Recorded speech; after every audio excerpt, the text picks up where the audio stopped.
नमस्कार पर्यावरण पोस्ट के दर्शकों, मैं हूं अविनाश और आज हमारे साथ बातचीत करने के लिए पृथ्वी दिवस पर कई खास मेहमान मौजूद हैं।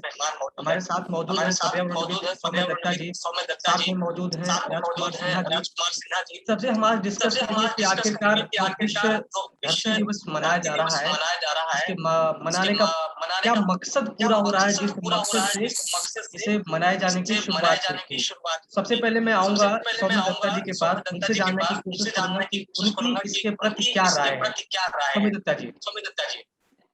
देखिए सबको सब पर्यावरण पोस्ट का सभी दर्शकों को नमस्कार और आर्ट डे का लिए बेस्ट विशेस। एक्चुअली जो ये आर्ट डे का शुरुआत हुआ था, ये तो एक दिन मनाया जा रहा है, लेकिन एक्चुअली अब देखेंगे धरती का जो स्थिति है, पूरी धरती का मतलब कोई एक देश एक अंचल का नहीं है। पूरी धरती का, जैसे आप उत्तर और दक्षिण मेरु से शुरू करके और विषुव रेखा के तक कहीं भी देखें, बहुत बुरा स्थिति है। बहुत सारे धरती का जो प्राकृतिक तंत्र है, जो नेचुरल सिस्टम्स है, वो गड़बड़ा जा रहा है। और ये हो रहा है, ये काफी सालों से चल रहा है। मतलब ये हम जानते हैं जो कई हजार सालों से चल रहा है, उसमें एक पीरियडिक अपसर्ज आते हैं, बीच बीच में ढंग से का जो खराब होने का रेट बढ़ जाते हैं। लेकिन अभी जो स्थिति है, अभी हालत बहुत खराब है। और इसके आज डे का इसीलिए इस बार जो धरती दिवस है, उसका एक थीम रखा गया, इसका विषय रखा गया जो रेस्टोर द, मतलब धरती को फिर पुनरुज्जीवित करना। धरती जैसे एक पूरा लिविंग एंटिटी है, उसको जो बहुत सारे हिस्सा को हमने खराब कर चुके हैं और काफी हद तक उसको रेस्टोर करो। ना कि सिर्फ जो खराब कर रहे हैं उसको बंद करो, वो तो करना ही पड़ेगा, लेकिन जितनी खराब हो चुका है उससे और फिर पुराना जो हेल्दी सिस्टम, उसको ले आने के लिए भी हमें काम करना पड़ता है। मतलब ये क्लाइमेट का बात में बोला जा रहा है, ये प्रदूषण के बारे में बोला जा रहा है, ये जितनी पानी और धरती का जमीन का जो संपद, जो फॉरेस्ट, इसको जो हम आहरण कर रहे हैं, जितनी हम एक्सप्लॉइट कर रहे हैं, उसके बारे में बोला जा रहा है। धरती का वायुमंडल का जो स्थिति है, उसके बारे में बोला जा रहा है।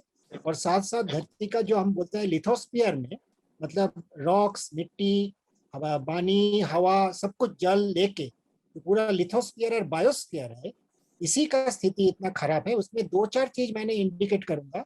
एक तो आप जानते हैं पिछले कुछ सालों से जो जैव विविधता, जो बायोडाइवर्सिटी, उसका इतना तेजी से नुकसान हो रहा है, इतनी ज्यादा जो प्रजाति खत्म हो रहा है। अब 2019 में पूरी विश्व में एक स्टडी हुआ था, जो IPBES का जो पूरा ग्लोबल एक संस्था है, उनका स्टडी, उसमें देखा गया कि धरती में करीब 10 लाख प्रजाति विलुप्ति का कगार पर खड़े हैं। और 10 लाख प्रजाति का मतलब है, हमारा जो हम जानते हैं करीब 15-16 लाख प्रजाति हम डॉक्यूमेंटेड है, लेकिन हो सकता है 70 लाख प्रजाति और भी है। लेकिन 10 लाख प्रजाति, इसमें बहुत बड़ा स्थिति खराब है, जो है हम जिसको बोलते हैं इंसेक्ट्स, कीड़ा।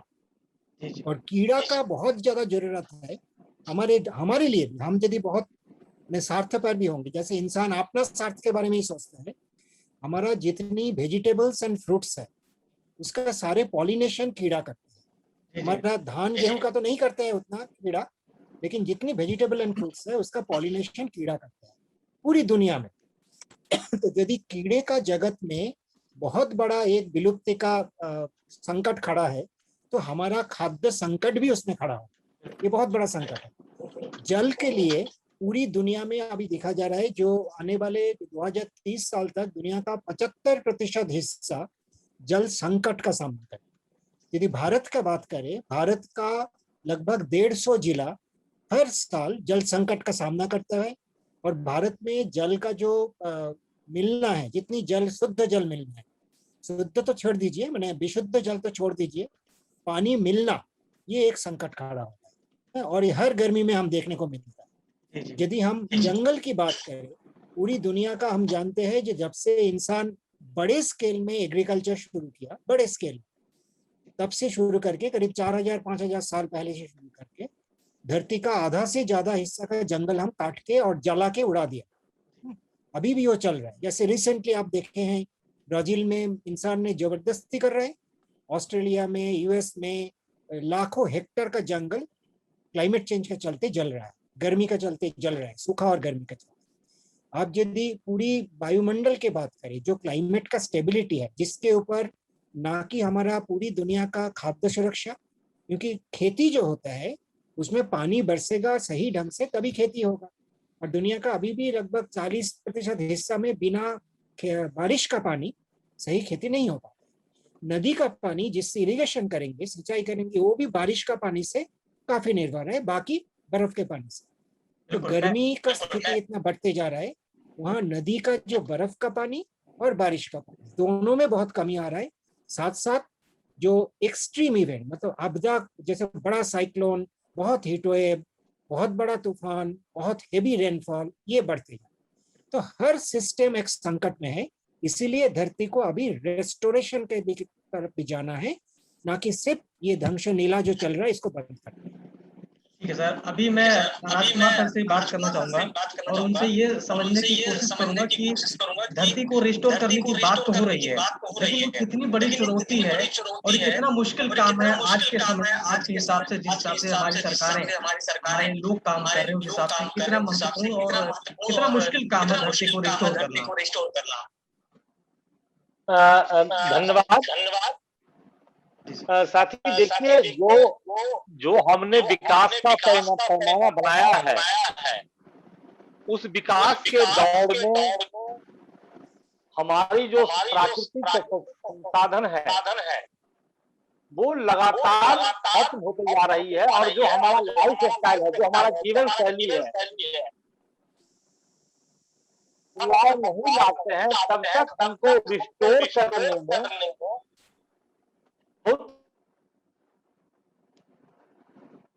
कम से कम संसाधनों में जुड़ने की जब तक ये तैयारी नहीं होगी, तब तक इसको रिस्टोर करने में, क्योंकि जो हमने लाइफ स्टाइल चुना है या जो हमने विकास का मॉडल चुना है, उसमें इस प्रकृति का दोहन तो निश्चित है।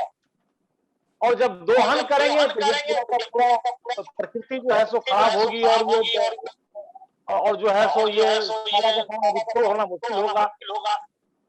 तो जैसा कि आदिवासी क्षेत्रों में जहां हम काम करते हैं, वहां सालों से लोग प्रकृति के नजदीक जीने का एक अनुकूल वातावरण बनाते हैं, कम से कम संसाधनों में रहते हैं। और जहां तक हमारी लालच का सवाल है, अगर इन लालच को या इन जो पूरा जो जमा करने की वृत्ति है कि ज्यादा से ज्यादा धन कमाने की, अगर इस पे लगाम नहीं लगेगा तो शायद हम रिस्टोर करने में संभव नहीं हो पाएगा। इस रिस्टोर करने में सभी लोगों को आगे आना पड़ेगा। देखिए, हम जो वेल्थ कमाने के चक्कर में जो धन का उपार्जन करना चाहते हैं और इसको लिए जो बात कर रहे हैं कि अधिक से अधिक बिजली का उपभोग करेंगे तो कोयला खत्म करेंगे, हम जो है सो हाइडल बिजली बनाएंगे या अन्य तरह के बिजली बनाएंगे, तो इससे तो संसाधन हमारे नष्ट होंगे ही।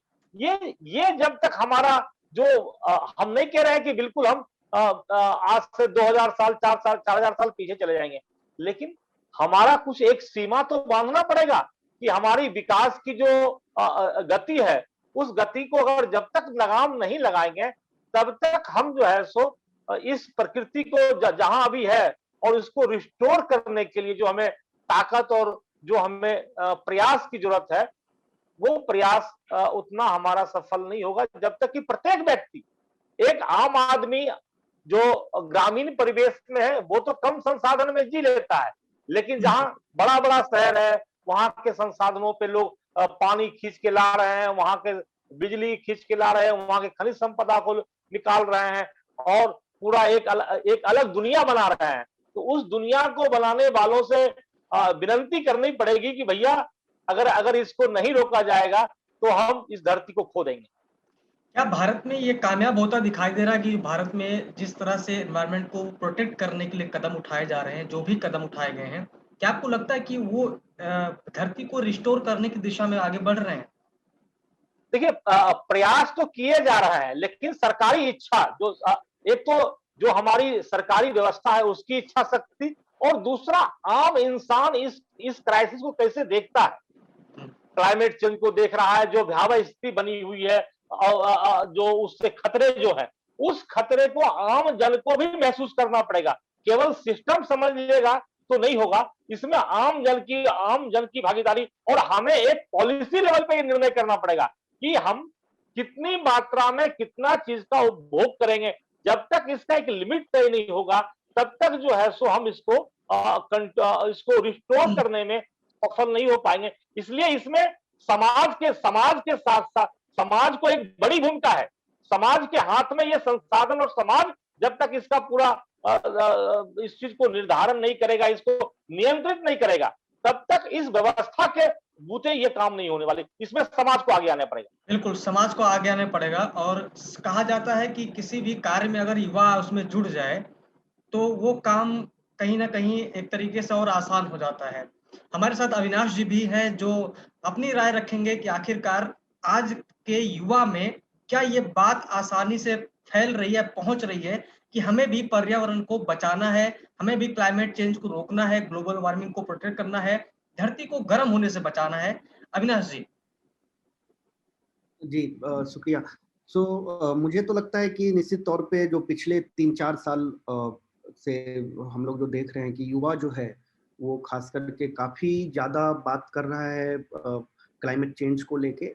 और पहले मतलब ये होता था कि पहले भी हमारे सिलेबस में क्लाइमेट चेंज के बारे में पढ़ाया जाता था, बहुत सारी बातें होती थी। लेकिन अब जो ये फ्राइडे फॉर फ्यूचर मूवमेंट एक ग्लोबली शुरू हुआ, और उसके बाद फिर इंडिया में भी लगभग 70 से ज़्यादा शहरों में एक्टिव हैं ये लोग, यूथ ग्रुप्स जो हैं, और नॉट सिर्फ फ्राइडे फॉर फ्यूचर ही नहीं बल्कि और भी कई तरह के ऐसे छोटे-छोटे संगठन और छोटे-छोटे यूथ क्लब, इको क्लब, मोहल्ले स्तर पे भी बच्चों ने, स्टूडेंट्स ने बनाना शुरू किया है। और एक जो खास बात ये है कि ये लोग सिर्फ सिलेबस तक नहीं है, बल्कि ये लोग क्वेश्चन भी कर रहे हैं। ये लोग पॉलिसी है, जो सबसे ज़्यादा फॉसिल फ्यूल इंडस्ट्री को सपोर्ट करने वाली पॉलिसी है, कॉर्पोरेट्स को सपोर्ट करने वाली पॉलिसी है, उन पॉलिसीज पे भी ये युवा जो है वो खुल के बात कर रहे हैं, उनका खुल के विरोध कर रहे हैं। और ये बहुत ज़रूरी है, क्योंकि एक चीज़ हमें समझना होगा कि इंडिविजुअल प्रयास निश्चित तौर पे ज़रूरी है, कम्युनिटी, एक सोसाइटी के बतौर प्रयास बहुत ज़रूरी है। लेकिन बस एक रिपोर्ट मैं कोट कर रहा हूँ कि 1988 के बाद 70% जो ग्रीन हाउस गैस इमिशंस हुए हैं, उसके लिए 100 कंपनीज रिस्पॉन्सिबल हैं। तो रूट कॉज में ये कैपिटलिज्म और जो प्रॉफिट है, जो लोगों के ऊपर प्रॉफिट को चुनना है, वो सबसे ज्यादा रूट कॉज में है। और युवा जो है वो इस चीज को समझ रहा है। अगर आप देखेंगे कि जिस तरह से EIA अभी लास्ट ईयर सरकार ने कोशिश की थी कि EIA ड्राफ्ट को कमजोर करने के लिए, तो उसमें लगभग 5 से 10 लाख युवा एक साथ मतलब विरोध में उतरे और सरकार से सवाल पूछा।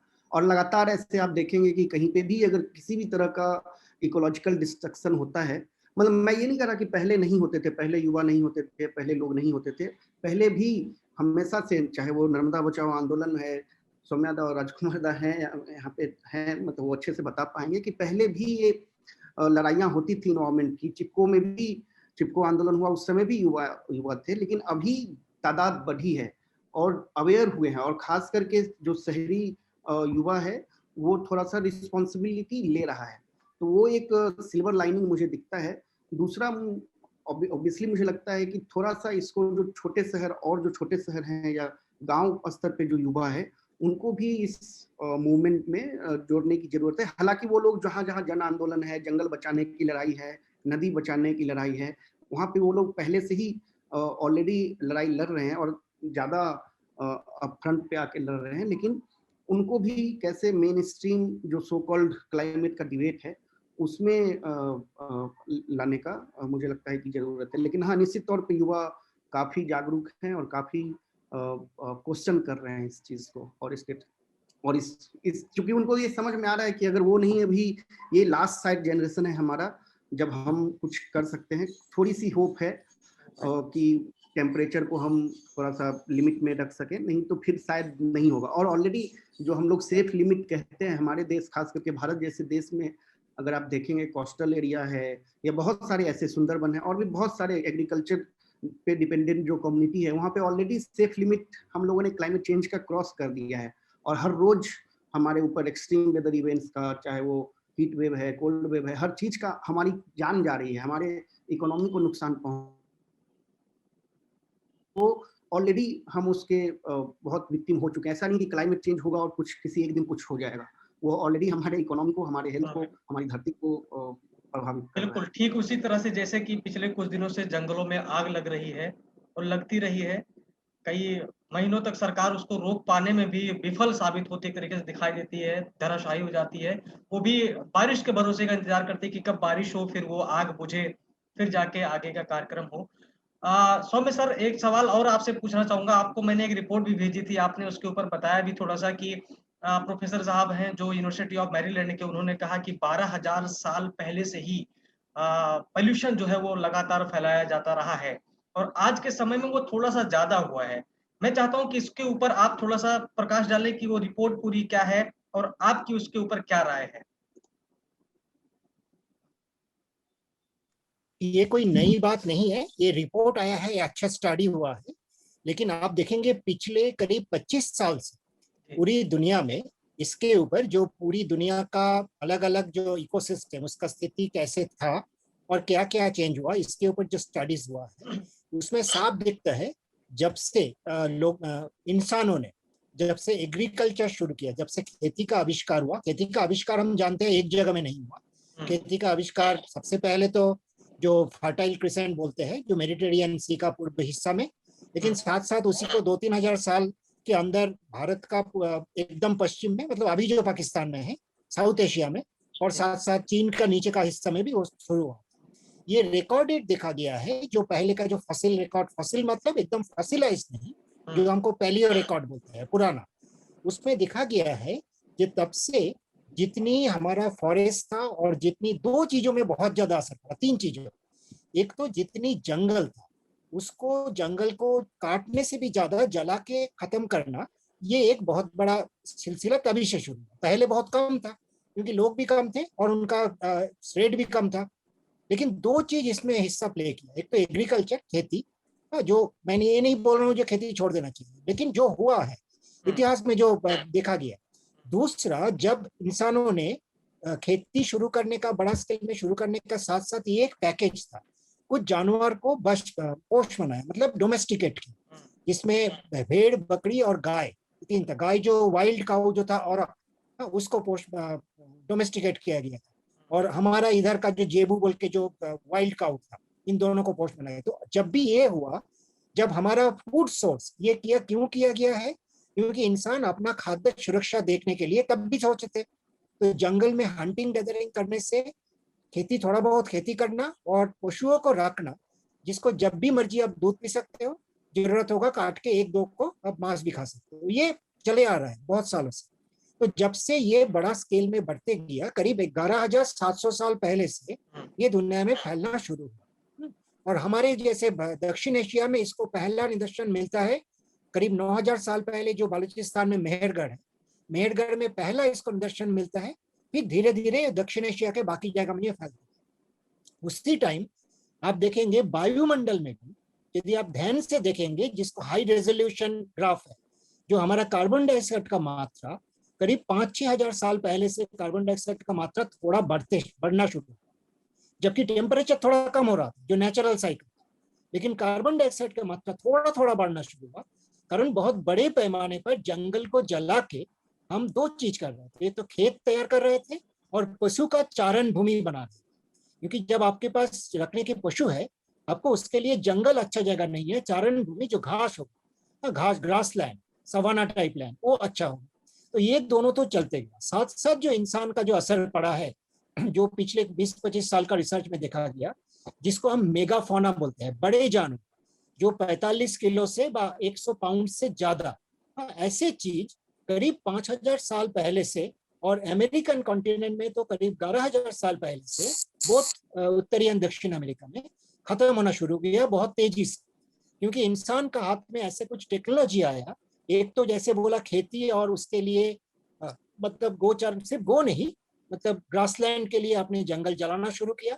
फिर ये था नया नियोलिथिक एज, मतलब प्रस्तर युग जो था, उसका शेष अंतिम स्टेज था, जहां इंसान ने बहुत फाइन स्टोन टूल्स बनाना सीखा, बड़े बड़े अस्त्र बनाना सीखा पत्थर से, जो शार्प पत्थर रहता है, ऑब्सिडियन, बप्लिंट, ये सब। इससे जानवर को मारने का जो रेट है वो भी बढ़ गया, साथ में खेती और पशुचारण का जमीन के लिए कर लिया। तो ये तीनों को जो असर था ये तो हमें देखने मिलता है करीब 11,700 साल पहले से दुनिया का अलग अलग हिस्सा में प्रकृति को खराब करने का, एक असर करने का, प्रकृति के ऊपर एक ध्वंस लीला चलाने का, लेकिन वो स्केल बड़ा नहीं। सबसे बड़ा इंपॉर्टेंट चीज है वो जो ये जो हमें कभी कभी बोला जाता है जो आदिवासियों कुछ नहीं नुकसान करते हैं, मछुआरे कुछ नहीं नुकसान करते हैं, खेती करने वाले लोग, ये बात थोड़ा सा गलतफहमी से निकलता है।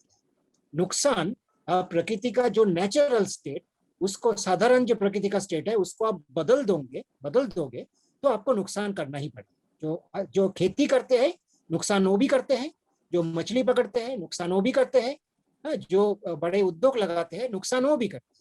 लेकिन एक बहुत बड़ा अंतर है, नुकसान करने का स्तर क्या है, ये एक बड़ा अंतर है।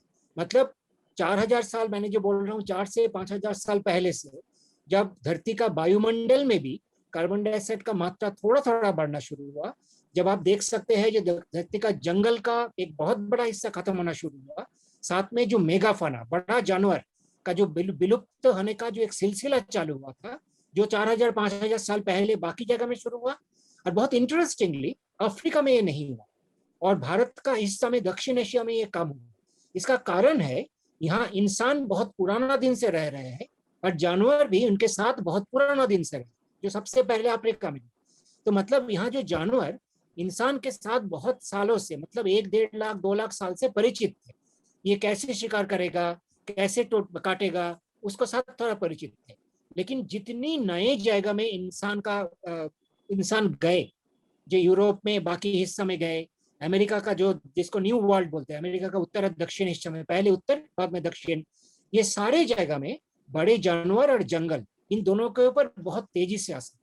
लेकिन जो मैंने इंपॉर्टेंट चीज बोल रहा था, इस प्रकृति को खराब करने का जो रेट, जिस तेजी से हमने खराब करना शुरू किया, वो करीब 100-150 साल से भयंकर रेट में बढ़ गया। मतलब इसके पहले जो था, प्रकृति को अपने आप को थोड़ा सा नया एक स्टेट में, बैलेंस स्टेट में लाना संभव था। मतलब पूरी धरती का प्रकृति बहुत छोटा चीज नहीं है, उसको अपना भी एक क्षमता होता है। आप कुछ खराब करोगे तो प्रकृति उसको एक बैलेंस में, एक मोटा मोटी एक बैलेंस पे लाएगी। लेकिन यदि आप बहुत तेजी से खत्म करोगे, बहुत तेजी से ध्वंस करोगे, तो प्रकृति का जो रिजनरेटिव कैपेसिटी है वो उसके बाहर चली जाए। तो पिछले 50-60 साल से हम जो देख रहे हैं, हमारा जो प्रकृति को तोड़फोड़ करने का जो रेट है, ये प्रकृति का रीजनरेशन करने का रेट से बाहर है। मैं एक पॉइंट जस्ट इसको एक बहुत क्वांटिफाई कर, एकदम जिसको आंकड़ा से आप देख सकते हैं, इसको बोल के खत्म करूंगा अभी के लिए। हम सारे इंसान का सब कुछ मिला के, आप जितना जंगल काटोगे, जितना प्रदूषण करोगे, जितना गैस फैलाओगे, जितना खेती के लिए करके, जितना आप कचरा फैलाओगे, कुछ भी करोगे, सब मिला के इंसान का कितना असर है उसका मापा जाता है इकोलॉजिकल फुटप्रिंट। ठीक है, धरती में टोटल इकोलॉजिकल फुटप्रिंट अवेलेबल जो है, इकोलॉजिकल ग्लोबल हेक्टर्स, वो है 12.3 to 12.7 billion hectares. 1 billion 100 crore, मतलब 1270 करोड़ हेक्टर्स, ग्लोबल हेक्टर्स उसमें अवेलेबल है। इंसान आज के दिन में उसका 1.7 गुना इस्तेमाल, मतलब पूरी धरती का, सब प्रकृति का, सारे सिस्टम का जो क्षमता है उसको 1.7 गुना हर साल हम लोग प्रकृति से ले रहा है। उसका मतलब है हर जुलाई, इस साल जुलाई 30 के अंदर प्रकृति का पूरी साल का, जनवरी से दिसंबर, प्रकृति जितना रिजनरेट कर पाए उस सब क्षमता को हम लोग काट लेंगे।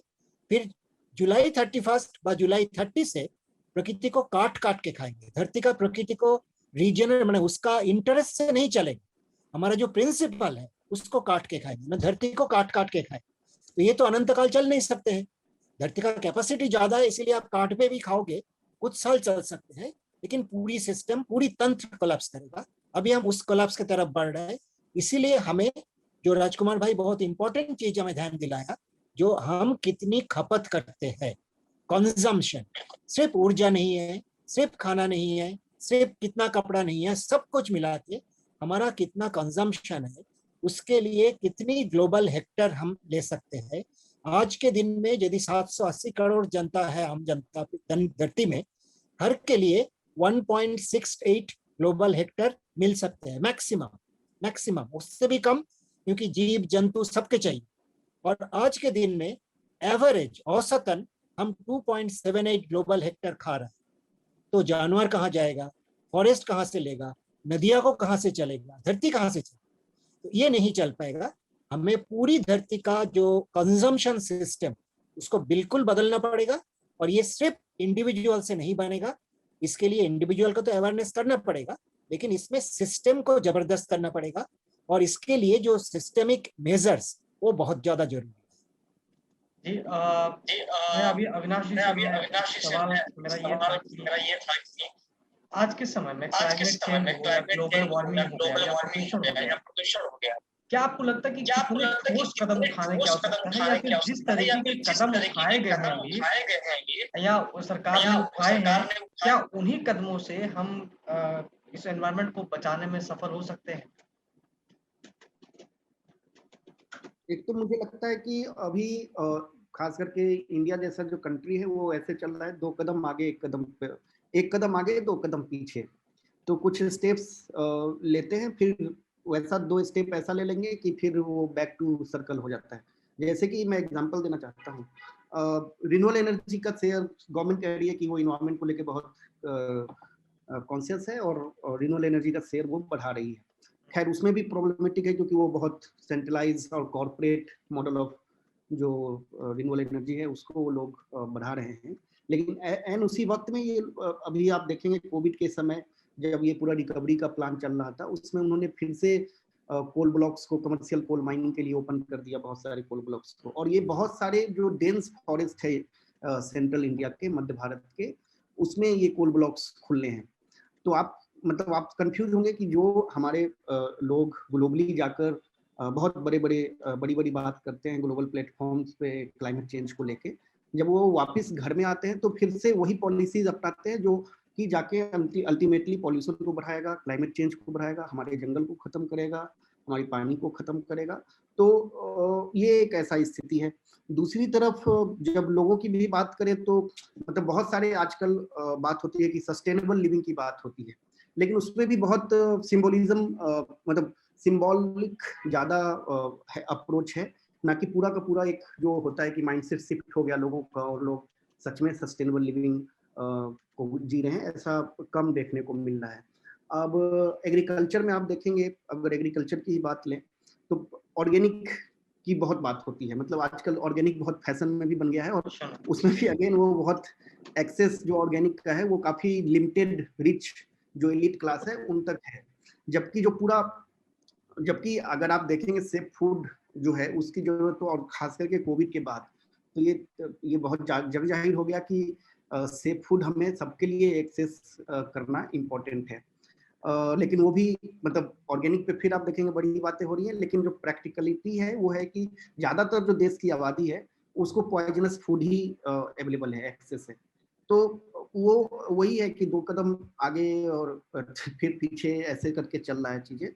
लेकिन मुझे लगता है कि जब तक पूरे तौर पे सीरियस तरीके से पूरा पॉलिसी चेंज नहीं किया जाता है, और पॉलिसी चेंज के साथ साथ लोगों का पार्टिसिपेटरी वो पार्टिसिपेशन भी बहुत जरूरी है उस पूरे प्रोसेस में। तो आप ऐसा नहीं होगा कि कोई पॉलिसी ले आएंगे और लोगों को उसमें आप पार्टिसिपेट नहीं करवाएंगे। आपको लोगों को साथ लेकर चलना होगा। सरकार की ये रिस्पॉन्सिबिलिटी है कि वो पॉलिसी चेंज के साथ साथ लोगों को भी साथ लेकर चले, तभी जाके जमीन पे कुछ चेंज दिखाई दे सकता है। राजकुमार सर, मैं अभी सौम्य दत्ता सर बता रहे थे कि जिस तरीके से जंगलों को जलाया जा रहा है, उनको खाली किया गया, पहले भी किया गया। आज के समय में है किसी न किसी बहाने से ये आरोप लगता रहता है कि जंगल जरूर जलाए जा रहे हैं। चाहे हम अभी उड़ीसा में देख लिए या उत्तराखंड में हमने देखा, लगातार कई दिनों तक जंगल जल रहे थे। झारखंड में भी जंगलों में आग लगी। लगने के अलावा कहा जाता है कि वहां पे आग लगाई जाती है और लगने के बाद उसे बुझाने में कई महीनों का वक्त लग जाता है, जबकि गवर्नमेंट को हमेशा हर गवर्नमेंट को पता होती है जहां पे जंगल है उस तरीके के जहां पर आग लग सकती है, फिर भी उनको रोकने के लिए क्या कोई कदम ठोस नहीं उठाए जा सकते, या फिर ये आग इसी तरह से जलेंगी, कुछ दिन तक जलेंगी, फिर ही बुझ पाएंगे जब बारिश होगी, या फिर कम आग होगी तभी बुझा पाएंगे ये लोग? देखिए, जंगलों में आग तो कुछ तो मानवीय इंसान के द्वारा भी लगाया जाता है। जैसे हम लोग के यहाँ रात में महुआ बीनते हैं तो जलाने के लिए, लेकिन वो इस मात्रा में नहीं जलते हैं कि पूरा जंगल का जंगल में आग लग जाए। जी, कुछ चलते हैं, फिर उसको उसको उस गांव की कमेटी बनी हुई है, गांव के लोग मदद भी करते हैं जंगल को बुझाने में। लेकिन अगर बड़े व्यापक तौर पे पूरे जंगल में लग जाए तो इनके पास वो साधन भी नहीं है, ना फॉरेस्ट डिपार्टमेंट के पास मैंने उतना संसाधन है जंगल को जंगल के आग को बुझाने के लिए। तो ये जो चीजें हैं इसको लेकर के वन विभाग संजीदा नहीं है कि कैसे गर्मी के दिनों में खास करके हम कैसे जंगलों को बचाएं, कैसे वहां के जंगलों में अगर आग लगेगा तो हमारे पास क्या उसकी प्लानिंग क्या है। ठीक है। आप छोटे छोटे जिलों में जाए तो मुश्किल से 2-4 दमकल मिल जाते हैं, तो और वो भी जंगलों में लेकर के जाना, तो इसके लिए हमको लगता है एक पूरा मुकम्मल इस पे एक नियोजन होना चाहिए, सरकार के पास व्यवस्था अल्टरनेटिव होना चाहिए, तो ये रोका जा सकता है। लेकिन कुछ हद तक जहां पे मान लीजिए बहुत सारी जंगलों में एक्टिविटी हो रहा है, कोल माइनिंग हो रही है, ये हो रहा है, बड़े बड़े कारखाने आ गए हैं, तो वहां पे तो जानबूझ करके भी लगा दिए जाते हैं जिससे कि आग लग जाए तो वो एरिया साफ हो जाए तो फिर वहां बसाहट हो जाएगा और ये हो जाएगा। तो देखिए, जंगलों को रीजनरेट करने की बात तो बहुत मुश्किल की बात है। ये जो बात कहते हैं कि भाई हम क्षतिपूर्ति वनीकरण कर देंगे, ये कर देंगे, नर्मदा नदी पे जो 30 बड़े बांध प्रस्तावित है उसमें से लगभग 1 लाख हेक्टेयर जंगल डूब में आया है। सरकार उसकी क्षतिपूर्ति वनीकरण कर रही है, वो मुश्किल से 1 या 2% सर्वाइव करता है, बाकी तो कुछ होता नहीं है साहब। तो हमको जो जैसा कि अविनाश कह रहे थे कि हमें अपने पॉलिसी को ही एक बार रीथिंक करना पड़ेगा कि भारी मात्रा में जो जंगल का कटाव हुआ है वो औद्योगिकरण के कारण, हमारी जो है सो इंडस्ट्रियल पॉलिसी के कारण, या जो विकास का हमने मॉडल अपनाया है। हम ये नहीं कहते हैं कि लोग विनाश नहीं करते हैं, लेकिन उस मात्रा में नहीं करते हैं जिस मात्रा में वो गांव का एक जंगल है, गांव में जंगल में थोड़ा बहुत निकालते हैं वो कहीं। और ये जो पूरा पूरा लकड़ी माफिया है, जो जंगलों का माफिया है, जो लकड़ी बेचता है, आज आज जंगल में वो सागौन की लकड़ी है तो उसमें कोई कीमत नहीं है, वही शहर में आ जाता है तो वो करोड़ों का हो जाता है। तो जो ये पूरा पूंजी का खेल है, कैसे पूंजी से पूंजी बनाया जाए, जब तक इस पे विराम नहीं लगेगा तब तक जंगलों को रीजनरेट करना और ये करना, ये प्रयास तो किए जा सकते हैं और रीजनरेशन का प्रयास करना चाहिए, कुछ एरिया को ब्लॉक करना चाहिए कि वो जंगल रीजनरेट करे। लेकिन अब वन उत्पादन, वन विभाग का नाम हमारे यहाँ पश्चिम वन उत्पादन, और उत्पादन तो कुछ कर में लोग काट रहे हो बैठ करके, उसका नाम उत्पादन कर दिया आपने। तो ये सारे के सारे सरकार के जो सरकार खास करके समाज को भी बोलना पड़ेगा, रोकना पड़ेगा। आदिवासी बहुत जगह पे आप देखें, आदिवासी इलाकों में तो आदिवासी स्वयं जाकर के वहां जो जंगल कट रहा है उसको रोकने के लिए जा रहे हैं, रोक रहे हैं, और रोकने वालों पर केस दर्ज हो रहा है। बिल्कुल, बिल्कुल। मैं चाहता हूँ अभी सौम्य सर आप अपनी एक बार एंडिंग स्टेटमेंट दें, और युवाओं को क्या संदेश आप देना चाहते हैं, मैं चाहता हूँ एक बार जरूर संदेश युवाओं तक आप पहुंचाएं। वो मैं बोलना चाहूंगा जरूर, लेकिन उसके पहले जो ये जंगल और आग के बारे में उसके 2-3 इंपॉर्टेंट पॉइंट है। हाँ, एक तो देखिए, आज के दिन में वन विभाग के लिए ये कोई मुश्किल नहीं है जंगल में आग लगने का आधा घंटे 1 घंटे के अंदर अपना खबर लेना। मैं अपना घर में बैठ के, दिल्ली में बैठ के, मेरा पास जहां जहां जंगल में मैं जानना चाहता हूँ ऐसे सैटेलाइट है, और मैं एक आम नागरिक होके, मैं वन विभाग और सरकारी अधिकारी अभी नहीं, आम नागरिक होके मेरा मोबाइल पे वो अलर्ट आते हैं। ठीक है, मतलब वन विभाग यदि चाहते हैं, वन विभाग के पास ये अलर्ट जाना 1 घंटे के अंदर ये मुश्किल नहीं। नंबर 1। 2 नंबर, आपको समझना पड़ेगा जिस वन विभाग के ऊपर आप उम्मीद कर रहे हो, ये बनाए थे ब्रिटिश सरकार ने। ब्रिटिश सरकार का जो फॉरेस्ट डिपार्टमेंट बना था, इसका प्राइमरी ऑब्जेक्टिव, मूल उद्देश्य था वन का संपद को निकालने, एक्सट्रैक्शन करना, उसका प्राइमरी रिसोर्स, प्राइमरी ऑब्जेक्टिव था। उससे स्वाधीन भारत का सरकार बहुत ज्यादा हटे नहीं। तीसरा इंपॉर्टेंट मुद्दा जो मैं बोलना चाहूंगा, मैं पहला बात किया कि आज के दिन में जो इजी टेक्नोलॉजिकल एक्सेस है उसमें हम कर सकते हैं। दूसरा बात, अब वन विभाग का प्राइमरी ऑब्जेक्टिव को बदलना पड़ेगा। तीसरा बात, भारत का पार्लियामेंट में 2006 में वन अधिकार कानून लागू किया, 2008 में वो पूरा देश में पास किया, 2008 में लागू हुआ, पार्लियामेंट ने किया, सरकार ने उसको जब नोटिफिकेशन किया लागू हुआ। यदि उसमें एक बड़ा हिस्सा है सामुदायिक वन, और उसमें जो वन में रहने वाले लोग वो वन को कैसे बचाएंगे, वन को कैसे उसमें एनरिच करेंगे, वहां से जो नॉन टिम्बर फॉरेस्ट प्रोडक्ट्स है उसमें उसको भी फायदा मिले। क्योंकि किसी आप आदिवासियों को, जंगल में रहने वाले को वन से वंचित करेंगे तो उनका जो वन को बचाने का जो कारण था वो तो चला गया ना। आप उनको जबरदस्ती वहां से भगाने का कोशिश करेंगे तो वो अपना रिस्क लेके जंगल का आग क्यों बुझाने जाएंगे? नहीं जाएंगे। तो भारत में कानून बना हुआ है, पार्लियामेंट ने कानून लगाया, भारत सरकार उसको लागू किया, जानबूझ के उस कानून को आज अनदेखी किया जा रहा है। उस कानून के हाथ में ये पावर है, जो जहां जो जंगल में रहने वाले हैं उनको हाथ में ये दे दो, जो जितना है, जितना हिस्सा, ऐसे नहीं है पूरा जंगल दो, तो वो उतनी जंगल को सुरक्षा देंगे, क्योंकि वहां से उनको फायदा भी मिलेगा, जो फल फूल जो मिलता है वो मिलेगा। तो ये सब का जो सुधार कर सकते हैं, ऐसे नहीं है सरकार नहीं जानती है इसको सही ढंग से। जो अविनाश भी बोला, राजकुमार ने भी बोला, सिर्फ कोयला खदान खोदेंगे जंगल काट के, ये यदि प्राइमरी उद्देश्य होगा तो आप कैसे बचाओ? अब नहीं बचाओ, साफ है। और जो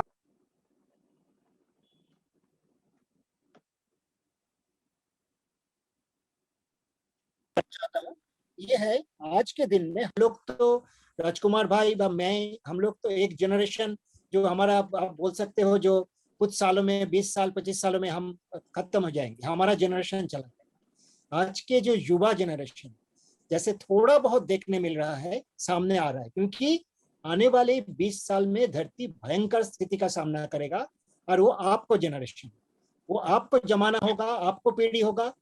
इसीलिए ना तो सिर्फ आप सामने आ जाओ, लेकिन जो आपको इसके जो जानकारी है, जो साइंटिफिक जानकारी है, जो सामाजिक जानकारी है, जो राजनैतिक जानकारी है, क्योंकि पर्यावरण सिर्फ एक वैज्ञानिक दृष्टि नहीं है, सिर्फ एक राजनीतिक दृष्टि नहीं है, सिर्फ एक सामाजिक दृष्टि नहीं है, ये और सिर्फ आर्थिक दृष्टि नहीं है, ये चारों को समन्वय करके समझना पड़ेगा, तभी जाके कि एक्शन लेगा, उसी एक्शन पे आप जोर दे पाएंगे, तो आगे आपको आना ही पड़ेगा। तो आप सभी का बहुत बहुत शुक्रिया, आप लोगों ने अपना कीमती वक्त निकाला और हमारे दर्शकों को आपने इतनी अच्छी राय दी और लोगों को बताया समझाया कि आने वाले समय में हमारे सामने क्या चुनौतियां हैं और कैसे हमें इससे निपटना है। हमारे युवाओं को, हमारे देश के युवाओं को ही आगे आके इन चुनौतियों से निपटना है और हमें ही इनको झेलना भी है। बहुत बहुत शुक्रिया आप लोगों का पर्यावरण पर आप अपनी राय रखने के लिए। धन्यवाद।